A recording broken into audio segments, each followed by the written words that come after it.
దేవుని పరిశుద్ధమైన ఘనమైన నామంలో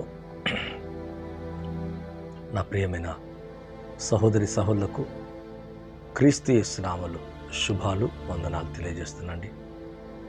ప్రభు మీ కుటుంబాల్లో క్షేమాన్ని, నెమ్మదిని, తన సమాధానం ఈ జీవితాల్లో అనుగ్రహించునుగాక. శుభకరమైన కార్యాలు మీ జీవితాల్లో జరిగించునుగాక. థ్యాంక్ యూ అండి. మరొకసారి ప్రభు నాకు ఇచ్చిన ఈ చక్కని సమయాన్ని బట్టి దేవుని ఎంతగానో స్తుతిస్తున్నాను. ప్రత్యేకంగా మరి మీ అందరికీ కూడా అడ్వాన్స్గా happy Christmas and merry Christmas. మీ జీవితాల్లో ప్రభు యొక్క రక్షణ, ఆ ఒక వెలుగు, పాప క్షమాపణ, ఆ నిత్య జీవం మీ జీవితాల్లో నిండుగా ఉండాలని మనస్ఫూర్తిగా మీ కొరకు ప్రార్థిస్తున్నాం. Pastor Moses prince, voice of Jesus ministries అండి. మంచిది, దయచేసి కళ్ళు మూసుకున్నట్లయితే ప్రార్థించి ముందుకెళ్దాం. పరిశుద్ధుడైన తండ్రి, మీకు వందనాలు ప్రభా. ఎవరైతే నాయన లైవ్లో మాతో కూడా ఏకీభవిస్తున్నారో వారందరినీ జ్ఞాపకం చేసుకోండి. మరి పాపములను, మరి బలహీనతలను, సర్వలోకం యొక్క పాపాన్ని, శాపాన్ని, మరణాన్ని తీసివేటుకు మీరు జన్మించినందుకు వందనాలు. మా కొరకు యాకోబులో ఉదయిస్తాని వాగ్దానం చేశారు. అవును తండ్రి, అందరికీ, లోకమంతటికి నాయన రక్షకుడుగా మీరున్నందుకు వందనాలు. మీ నామములో తప్ప మరొక ఏ నామములో పాపక్షమాపణ, రక్షణ కలగదు నాయన. యేసు అనే ఈ ఘనమైన నామములు మీ వద్దకు వస్తున్నాం తండ్రి. ఎవరైతే రోగులై ఉన్నారో, ఇబ్బందులు ఉన్నారో, శ్రమలు ఉన్నారో ప్రభా, వారిని స్వస్థపరచండి. వారి కుటుంబాలున్న చీకటి తొలగించండి. వారి హృదయాల్లో, మనసులో నెమ్మది కలగచ్చేయండి. ఇక సమయంలో నాయన నాకు ఇచ్చిన చక్కటి అవకాశంకై స్తోత్రాలు. ఏకీభవిస్తున్న ప్రతి వారి జీవితంలో అద్భుతాలు జరుగునుగాక, నెమ్మది కలుగునుగాక, సమాధానము కలగచ్చేయండి. బలమైన మీ కార్యములు జరిగించమని, మీరు దీవించమని యేసుక్రీస్తు నామములో అడిగి వేడుకుంటున్నాను తండ్రి, ఆమేన్. థ్యాంక్ యూ అండి. మరొకసారి మరి నా హృదయపూర్వకమైన వందనాలు తెలియచేస్తున్నాను. అలాగే మీ కొరకు, మీ కుటుంబాల కొరకు నిత్యము ప్రార్థిస్తున్నాం ప్రియులరా. మంచిది. మరి అందరం కూడా క్రిస్మస్ యొక్క సంతోషాన్ని, ఆనందాన్ని, మరి సెమీ క్రిస్మస్ అని, గ్రాండ్ క్రిస్మస్ అని, రకరకాలుగా మరి ఆనంద క్రిస్మస్ అని ఇలా చెప్పుకుంటూ మన క్రిస్మస్ని ఈ నెలంతా కూడా మనం ఆనందిస్తున్నాం, సంతోషిస్తున్నాం. అంతేకాదండి, ఈ నెల వరకే కాదు, మన జీవిత కాలమంతా మరి ప్రభు కొరకు ఆనందించాలా, సంతోషించాలా. చాలామంది ఏమంటున్నారంటే దేవుని యొక్క జన్మ అంత ప్రాముఖ్యము కాదు, యేసు ప్రభు యొక్క మరణం చాలా ప్రాముఖ్యమైంది అని అంటున్నారు. మంచిదే. ఆయన జన్మించకుండా మరణం లేదు, మరణించకుండా పునరుద్ధానం లేదు. అన్నీ ఇంపార్టెన్సే, అన్నిటికీ ఇంపార్టెన్స్ ఉంది. మరి జన్మ ఉండాలా. యేసు ప్రభు సిలువలో చేసిన ఆ కార్యం ఘనమైంది. ఆయన చనిపోయి తిరిగి లేవటం కూడా చాలా ఇంపార్టెంట్. ప్రతిదీ దేవుడు చేసే ఏదైనా కానీ, అన్నీ కూడా, అది ఎటువంటిదైనా కానీ, అవన్నీ కూడా ప్రాముఖ్యమైనవే. ఇది ప్రాముఖ్యమైనది, ఇది ప్రాముఖ్యము లేదు అని ఎవరు కూడా చెప్పడానికి వీల్లేదు. ప్రభు చేసే ప్రతి పని కూడా ప్రాముఖ్యమైంది. మరి నా యొక్క సందేశం కూడా అదే అండి. దేవునికి మొదటిగా ప్రాముఖ్యతనివ్వాలా. మరి క్రిస్మస్ అనగానే మనం దేవుని కంటే కూడా, ఆ రక్షకుని కంటే, ఆ ప్రభు యొక్క క్షమాపణ కంటే కూడా మన చుట్టూ, మన పరిస్థితుల్లో వేరు వాటికి ఇంపార్టెన్స్ ఇస్తాం. మంచిది. కొన్ని మనం చేస్తూ ఉంటాం.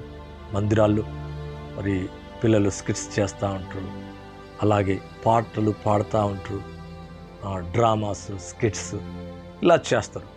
కానీ అసలు విషయాన్ని మర్చిపోతారు.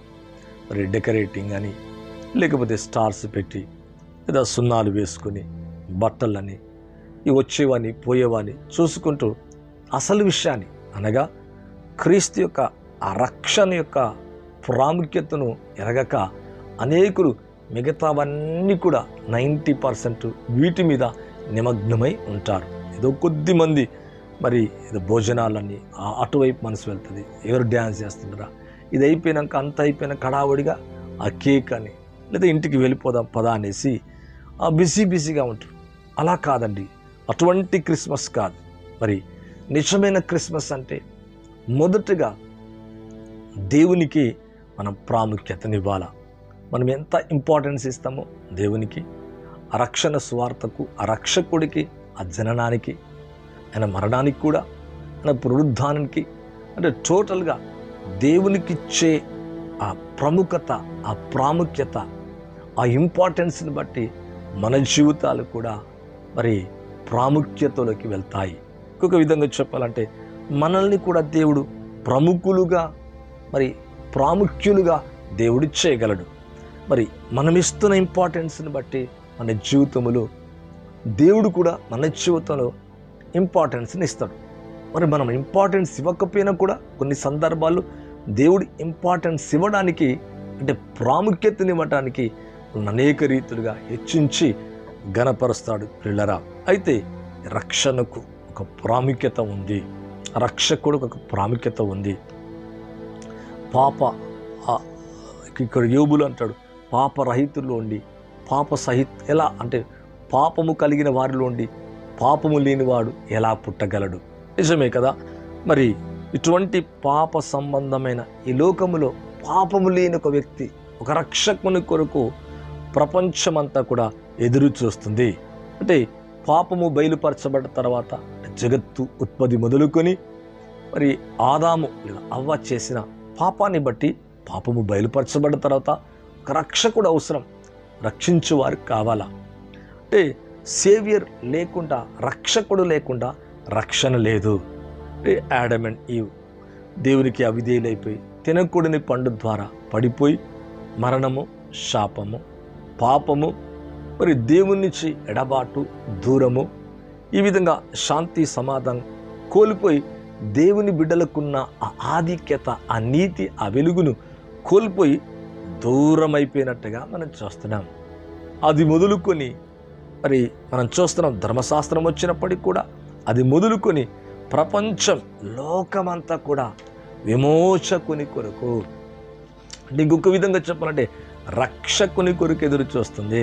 రక్షకుడు కావాలా, నువ్వు లోకమంతని రక్షించడానికి, నీ జీవితాన్ని ఈ పాపాల నుంచి, రోగాల నుంచి, వ్యాధుల నుంచి, మన బలహీనతల నుంచి, అంటే సమస్తము నుంచి. అందుకే యేసు అనగా రక్షకుడు. మరి తండ్రి అనే దేవుడు అంటే నేనే రక్షకుణ్ణి, యెహోవా దేవుడు అంటాడు నేనే రక్షకుణ్ణి. యేసు ప్రభు అనగా రక్షకుడు. దేని నుంచి రక్షిస్తాడు? మన పాపాల నుంచి, మన వ్యాధుల నుంచి, అపవాదు నుంచి, చీకటి నుంచి, మరణకరమైన ప్రతి పరిస్థితుల నుంచి రక్షించగల దేవుడు ఏంటున్నాడు. ఇలా చూస్తున్నా మీ జీవితంలో మరి దేవునికి, అంటే మొదటగా దేవునికి ప్రాధాన్యత ఇస్తున్నామా, ఇంపార్టెన్స్ ఇస్తున్నామా? వేటికి ఇంపార్టెన్స్ ఇస్తాం? చూడండి, చాలామంది ఎలాగుంటారంటే మనం అప్పుడప్పుడు చూస్తూ ఉంటాం. ఒక మంచి ఉద్యోగం గల వ్యక్తి అనుకోండి, ఒక చక్కటి చదువు ఉన్నాడు అనుకోండి, ఒకవేళ మందిరానికి వస్తే అంటే మిగతా వాళ్ళని కొంచెం పక్కకు ఉంచి వాళ్ళకి ఇంపార్టెన్స్ ఇస్తాం. చదువుకున్న వారికి, జ్ఞానం గల వారికి, పాడేవారికి, లేకపోతే కొంచెం అంటే దేవుని విషయాలు, అంటే అక్కడ లోకపరంగా కొన్ని మంచి విషయాలు కనబడినప్పుడు వాళ్ళకి ఇంపార్టెన్స్ ఇస్తాం. కానీ దేవుడు అలా కాదు, ప్రతి వ్యక్తికి ఇంపార్టెన్స్ ఇస్తాడు. అది కొన్ని పరిస్థితులు హెచ్చు తగ్గులుగా దేవుడు హెచ్చిస్తాడు, ఘనపరుస్తాడు. అయితే మనం మన జీవితంలో దేవునికి ఈ సమయంలో ఎంత ప్రాముఖ్యతనిస్తున్నాం? రక్షకునికి, ఆ జననానికి. మరి చూడండి, నా పశువుల తొట్టిలో పరుండబెట్టారు ప్రభుని. మరి తను తాను తగ్గించుకొని వచ్చాడు. మనకు మన జీవితంలో రక్షణ కలగచేటకు సమస్తాన్ని వదిలిపెట్టి, ఆ మహిమను వదిలిపెట్టి రిక్తుడైపోయాడు. మరి లోకరక్షకుడుగా, మరి మనుషులందరికీ, లోకమంతటికి వ్యక్తిగతంగా రక్షకుడుగా ఆయన జన్మించాడు. కనుక ఈ లైవ్ చూస్తున్న మీ జీవితంలో నిజంగా ప్రభువుకు మనము, అంటే ఆ రక్షకునికి, రక్షణకు ఇంకొక విధంగా చెప్పాలంటే నీకు ఇవ్వబడిన ఆ రక్షణకు, ఎంత ఇంపార్టెన్స్ ఇస్తున్నావు, ఎంత ప్రాముఖ్యతను ఇస్తున్నావు? అంటే వెలుపట బాహ్యంగా ఈ కనబడే వీటన్నిటిని కాదు, ఈ రంగురంగులు వస్త్రాలు, లేకపోతే ఆహారం, ఈ కేక్స్, లేకపోతే డెకరేషన్స్, ఆ ట్రీస్ ఏవైతే కనబడుతున్నాయో వాటిని చూచి మనం ఎంతో ఆనందిస్తూ ఉంటాం, సంతోషిస్తూ ఉంటాం. మంచిదే, స్కిట్స్ అని, లేదా డ్యాన్సెస్ అని, ప్రోగ్రామ్స్ అని. వీటికంటే ముఖ్యంగా ఆ రక్షకుని యొక్క విలువ నీకు అర్థమైతే ఇంపార్టెన్స్ ఇస్తావు. రక్షణ యొక్క ఇంపార్టెన్స్ నీకు అర్థమవుతే నువ్వు ఎంతగానో మొదటగా అంటే దేవునికి నువ్వు మొదటిగా ఏం చేస్తావంటే ప్రాముఖ్యతనిస్తావు. లైవ్ చూస్తున్న మీ జీవితంలో ఇప్పటికీ ఒకవేళ మీ జీవితంలో ప్రాముఖ్యతను ఇస్తున్నావేమో, అందుకు వందనాలు. ఒకవేళ అటువంటి జీవితం కలిగి ఉంటే ధన్యం.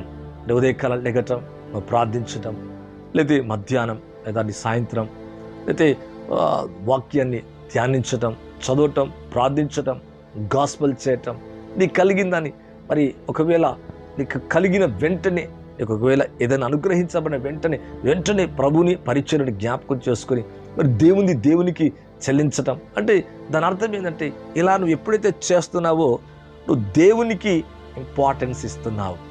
మరి అటువంటి వారు ఉన్నారు, వారి జీవితంలో కూడా దేవుడు తప్పక వారి జీవితంలో కూడా వారిని కూడా ప్రముఖులుగా, హెచ్చింపబడివారుగా, వారి వంశాన్ని, వారి జనాన్ని, వారి పిల్లల్ని, వారి కుటుంబాన్ని, వారి వ్యక్తిగత జీవితాన్ని, వారి కాలములో వారిని మాత్రమే కాదు, వారి జీవిత కాలములో వారి జీవితాన్ని ఆశీర్వదించుటకు దేవుడు సంతోషంగా ఉన్నాడు. చూడండి, దావీదు వంశంలోంచి యేసే వచ్చాడు. అంటే యేసు ప్రభుకి దావీదు చిన్నప్పటి నుంచే మరి తన జీవితంలో దేవునికి, ఇంకొక విధంగా చెప్పాలంటే దేవునికి ఎంతో ఇంపార్టెన్స్ ఇచ్చాడు.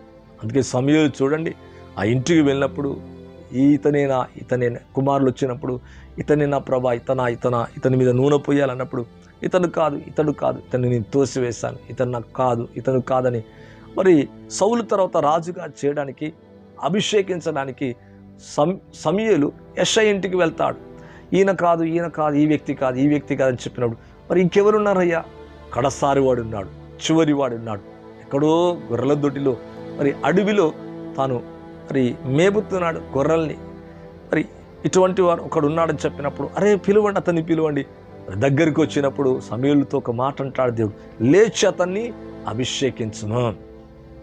అంటే తన జీవితంలో దేవునికి చిన్న వయసు నుంచే, తన యవ్వన కాలం నుంచి ఎంతో ఇంపార్టెన్స్ అనేది ఇస్తున్నట్టుగా చూస్తున్నాం.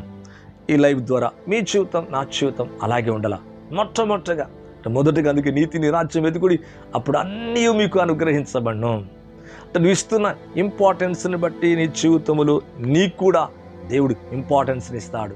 అందుకే దానియేలు గ్రంథములు మీరు కనుక చూసినట్లయితే 6వ అధ్యాయములు మరి దానియేలు ఇంకా 120 మంది, అందులో ముగ్గురు, ఆ ముగ్గురులో ప్రముఖుడంట, ప్రధానుడంట, జ్ఞానముతో నింపబడి దానియేలు రాజు తర్వాత ఆ ముగ్గురు అక్కడంతా చూసుకునేవారు. వాటిలో ప్రముఖుడు ఎవరంటే, రాజు తర్వాత అతి ప్రముఖుడుగా ఉన్న వ్యక్తి ఎవరంటే దానియేలు. అందుకే తలుపులు తెరిచి మరి శాసనాలు ఏ విధంగా ఉన్నా తలుపులు తెరిచి ఉదయం, మధ్యాహ్నం, సాయంత్రం ఈ విధంగా ప్రార్థిస్తూనే ఉన్నాడు. అంటే దేవునికి ఎంతో మొదటిగా ఇంపార్టెన్స్ ఇస్తున్నాడు కనుక సింహబోన్లోంచి తప్పించబడ్డట్టుగా చూస్తున్నాం. నీ జీవితంలో కూడా నీవు అలాగున్నట్లయితే రక్షకుడుగా జన్మించిన ఆ యేసయ్యకు, పాప విమోచకుడికి, పాపాలు క్షమించడానికి వచ్చిన ఆ ప్రభుకి నువ్వెంత ఇంపార్టెన్స్ ఇస్తే నీ జీవితం అంత దీవెనకరంగా, ఆశీర్వాదకరంగా ఉంటుంది. నీవే కాదు, అది నీ హృదయంలో ఇవ్వాలా, నీ మనసులో, నీ ఆత్మలో, నీ దేహములో, మరి నీ జీవితంలో ప్రతి విషయంలో కూడా దేవునికి ఎంతో ఇంపార్టెన్స్ని మనం ఇవ్వాలి ప్రియులారా. మరి మొదటి దినవృత్తాంతాల గ్రంథం 5వ అధ్యాయము 2వ వచనాన్ని కనుక చూస్తే, యూదా తన సహోదరుల కంటే హెచ్చిన వాడాయను, అతని నుండి ప్రముఖుడు బయలువెడలను, ఆయనను ఆ జన్మ స్వాతంత్రం యేసోబునదాయను. అంటే యూదా వంశంలోంచి, దావీదు వంశంలోంచి యేసే వచ్చాడు. వాళ్ళు ప్రైజ్ చేశారు, లేదా దావీదు స్తుతించాడు, దేవుని ఘనపరచాడు. అందుకే దావీదు వంశం అంట. అతనికి రాజ్యాన్ని ఇవ్వటమే కాదు, సింహాసనం ఇవ్వటమే కాదు, మరి అతని వంశాన్ని కూడా దేవుడు ఆశీర్వదించినట్లుగా చూస్తున్నాం. ఇక్కడ చూస్తే యూదా తన సహోదరుల కంటే హెచ్చువాడాయను. దేవుడు హెచ్చించారట. ఒక వ్యక్తిని దేవుడు ఎందుకు హెచ్చిస్తాడు, ఎందుకు ఘనపరుస్తాడంటే అతనిచ్చే ఇంపార్టెన్స్ని బట్టి. ఆర్థిక విషయాలు ఇవ్వాలా, సమయములో ఇవ్వాలా, దేహములో ఇవ్వాలా, నీ హృదయములో ఇవ్వాలా, నీ మనస్సులో ఇవ్వాలా, నీ క్రియల్లో, నీ ప్రవర్తనలో నువ్వెంత ఇంపార్టెన్స్ అనేది దేవునికి నువ్వు ఇస్తావో, నీ జీవితంలో కూడా తప్పక దేవుడు ఒక ఇంపార్టెంట్ వ్యక్తిగా, ఇంపార్టెన్స్ అంటే నిన్ను గురించిన ఒక ప్రముఖమైన ఒక హెచ్చింపబడిన వ్యక్తిగా నీ జీవితాన్ని, నా జీవితాన్ని చేయగలడు పిల్లరా. అందుకని అంటున్నాడు దేవునికి వాక్యం కనుక చూస్తే, హెచ్చిన వాడాయను అతని నుండి ప్రముఖుడు బయలు వెలుడంట. ప్రముఖుడంట. ఆ వంశములు వచ్చి, యూదా వంశములు వచ్చి, దావీదు వంశములు వచ్చి. ఎవరండి లోకములో ప్రముఖులు? ఎవరండి? అందరూ ఉద్యోగం ఉంటే ఒక ప్రముఖంగా చూస్తాం, ఒక రాజకీయవేత్తను ప్రముఖుడుగా చూస్తాం. మంచిదే, చూడాలండి, అలా చేయాలి, తప్పేమి కాదు. అయితే ఒకవేళ చదువుకున్న వాడిని ప్రముఖులుగా చూస్తాం. బట్ వీటన్నిటికంటే ఇవన్నిటన్నిటికంటే దేవుని కంటే ప్రముఖుడు ఎవరండి? యేసు జననం ప్రాముఖ్యమైంది, ఇంపార్టెన్సే. మరలా అంటున్నా, ఆయన మరణం కూడా ఇంపార్టెన్సే, అలాగే ఆయన పునరుద్ధానము కూడా ఇంపార్టెన్సే. ఇందులో ఏది కూడా తక్కువ కానే కాదు. మరి ప్రభుకు నువ్వెంత ఇంపార్టెన్స్ ఇస్తున్నావు? మొదటగా నువ్వేం చేయాలంటే, మొదటగా దేవునికి ప్రాముఖ్యతనివ్వాలా. ఇలా చూస్తున్న మీ జీవితంలో అలాగా యూదా హెచ్చిన వాడేనంట, అతనిలోంచి ప్రముఖుడు బయలువెరడును. ప్రముఖుడు వస్తాడంట.